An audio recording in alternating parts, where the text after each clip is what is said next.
Bien que les trois pouvoirs gérant les affaires de l'État aient en principe chacun des compétences particulières et séparées, définies par les lois fondamentales du pays, on assiste en Israël depuis des années, et particulièrement ces derniers mois, à de nombreux empiètements et harcèlements des différentes instances du pouvoir judiciaire sortant totalement de ses prérogatives. Des instances qui interpellent, jugent et mettent sans cesse en question, à l'occasion de toute une série d'affaires, de procès, de scandales, parfois fabriqués de toutes pièces, les décisions du pouvoir exécutif, en fait le gouvernement, et celles du pouvoir législatif, la Knesset. Ce qui a généré aujourd'hui une crise institutionnelle sans précédent en Israël. En effet, il ne se passe pas une seule journée sans qu'une à deux ou même trois nouvelles affaires ou imbroglio judiciaires suscités par la Cour suprême, le Bagatz en hébreu, le parquet, la conseillère juridique du gouvernement, Gali Baharav Miara, ou bien encore les divers services d'enquête de la police, sans que toutes ces institutions ne lâchent en pâture à la presse nationale les contenus épineux de leur série d'accusations, mettant systématiquement en cause la conduite du gouvernement Netanyahou, celle de ses ministres ou bien d'autres personnalités publiques proches du pouvoir de droite. Appliquant à la lettre le fameux mot d'ordre « Akol Shafit », tout est justiciable, forgé par le juge Aaron Barak, le grand inspirateur et théoricien de la révolution constitutionnelle qu'il lança en Israël dans les années 1990-2000, quand il fut longtemps président de la Cour suprême, sainte instance, soit dit entre parenthèses, et il faut le rappeler, jouant le rôle cumulé de conseil constitutionnel, de cour de cassation et en même temps de conseil d'État en France, le pouvoir judiciaire israélien et ses affidés ne cessent aujourd'hui, en mobilisant la presse mainstream, de mener une guerre d'usure contre le pouvoir exécutif, lequel tire pourtant lui seul sa légitimité des élections, ayant désigné démocratiquement un gouvernement dûment accrédité pour mener les affaires politiques du pays.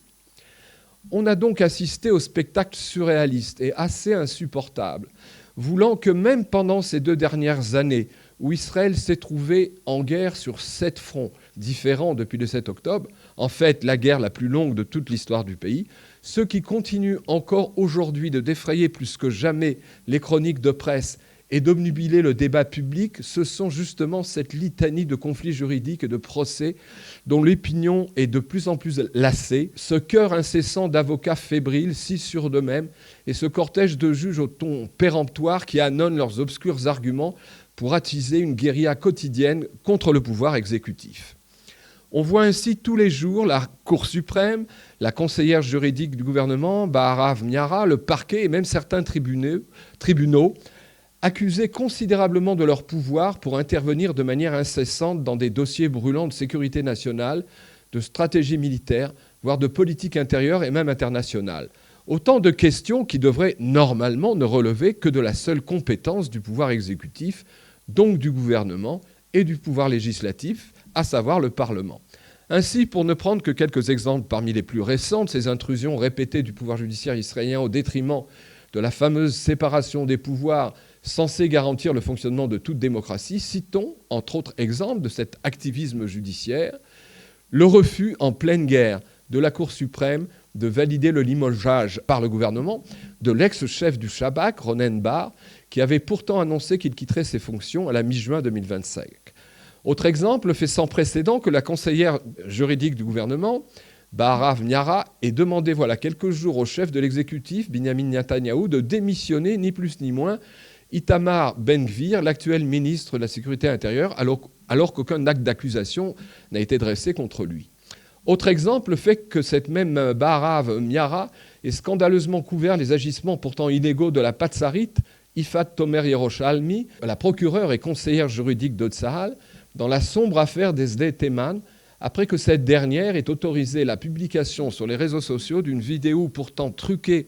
par les propagandistes pro-palestiniens prétendant que les soldats de Tsahal, de l'unité antiterroriste Force 100, auraient violé, entre guillemets, un détenu palestinien membre de la Noukba, ces commandos barbares qui ont attaqué les civils israéliens du pourtour de Gaza au matin du 7 octobre, ce qui a porté une très grave atteinte au renom de Tsahal et d'Israël. Autre exemple probant, le refus réitéré de la Cour suprême de valider la nomination par le ministre de la Justice d'un juge indépendant censé justement enquêter dans cette affaire des Sde Teman. Citons encore, plus récemment, le gel par la Cour suprême de la récente décision du gouvernement de fermer la station radio de l'armée Galey Tzahal, et aussi la disqualification systématique, et ce depuis des années, de toute une série de mesures sécuritaires prises par le gouvernement et même de plusieurs lois votées par la Knesset. Sans parler du récent rebondissement de l'affaire Eli Feldstein à l'occasion d'une interview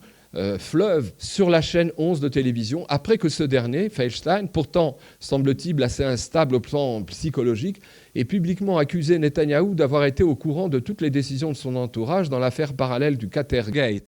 l'argent versé par ce très riche pays arabe allié au Hamas à certains des aides de Netanyahou. Plus grave encore, cette offensive jusque-là sporadique s'est transformée à présent en un assaut continuel des divers acteurs de ce deep state, comparable en fait à une clique élitiste fermée, brandia en hébreu, détenant depuis des décennies de nombreux postes clés dans l'appareil d'État et dressés ensemble contre le gouvernement de droite, pourtant légitimement porté au pouvoir, comme nous l'avons dit, dans le pays. Et ce phénomène, accompagné de débordements hargneux autant qu'injustifiés de toutes ces instances judiciaires,